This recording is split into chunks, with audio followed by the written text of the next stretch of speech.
I want to say a few words about the situation in Minnesota. The death of George Floyd on the streets of Minneapolis was a grave tragedy. It should never have happened. It has filled Americans all over the country with horror, anger, and grief. Yesterday, I spoke to George's family and expressed the sorrow of our entire nation for their loss. I stand before you as a friend and ally to every American seeking justice and peace, and I stand before you in firm opposition to anyone exploiting this tragedy to loot, rob, attack, and menace. Healing, not hatred, justice, not chaos, are the mission at hand.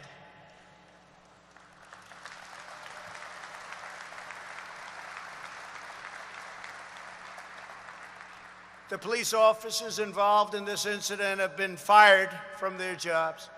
One officer has already been arrested and charged with murder.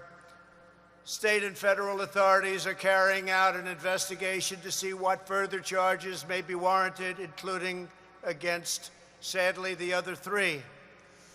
In addition, my administration has opened a civil rights investigation, and I have asked the Attorney General and the Justice Department to expedite it. I understand the pain that people are feeling. We support the right of peaceful protesters, and we hear their pleas. But what we are now seeing on the streets of our cities has nothing to do with justice or with peace. The memory of George Floyd is being dishonored by rioters, looters, and anarchists.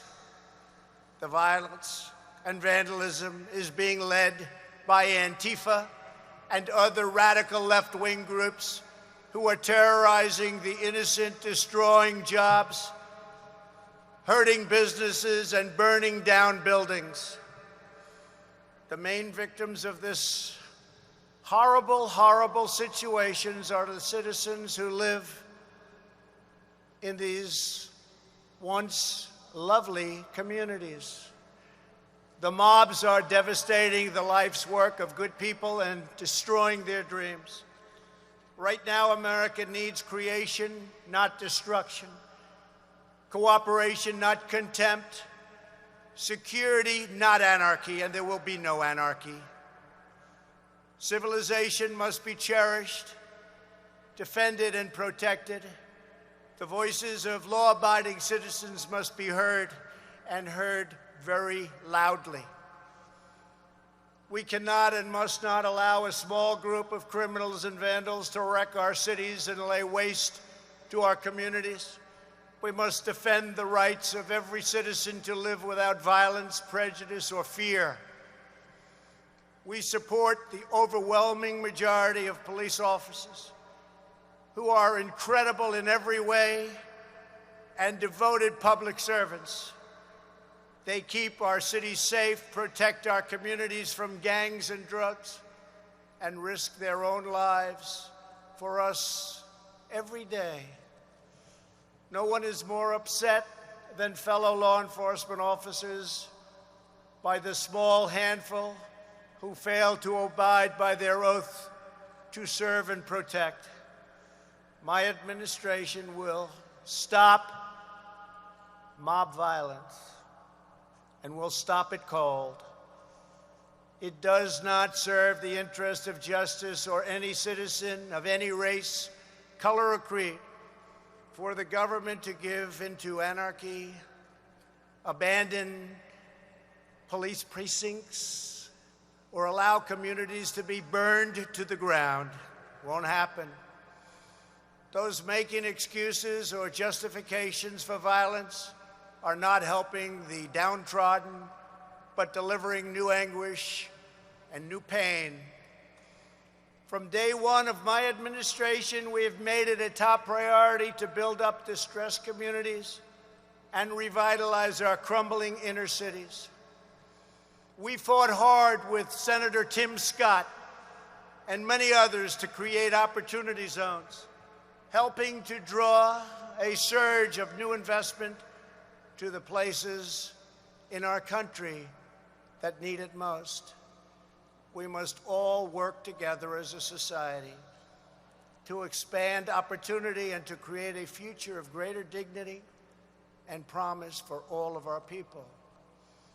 We must forge a partnership with community leaders, local law enforcement, and the faith community to restore hope.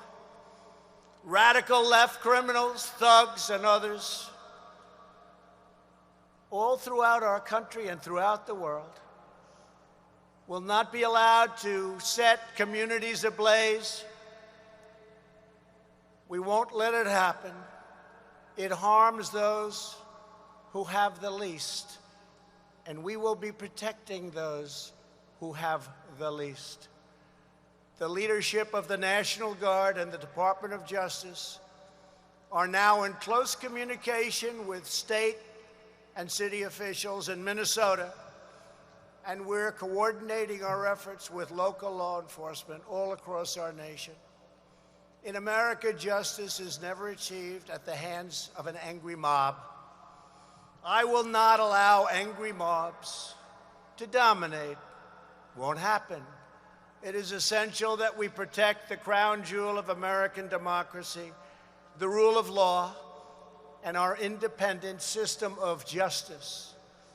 Every citizen in every community has the right to be safe in their workplace, safe in their homes, and safe in our city streets. This is the sacred right of all Americans that I am totally determined to defend and will defend. My administration will always stand against violence, mayhem, and disorder. We will stand with the family of George Floyd, with the peaceful protesters, and with every law-abiding citizen who wants decency, civility, safety, and security. We are working toward a more just society, but that means building up, not tearing down, joining hands, not hurling fists, standing in solidarity, not surrendering to hostility.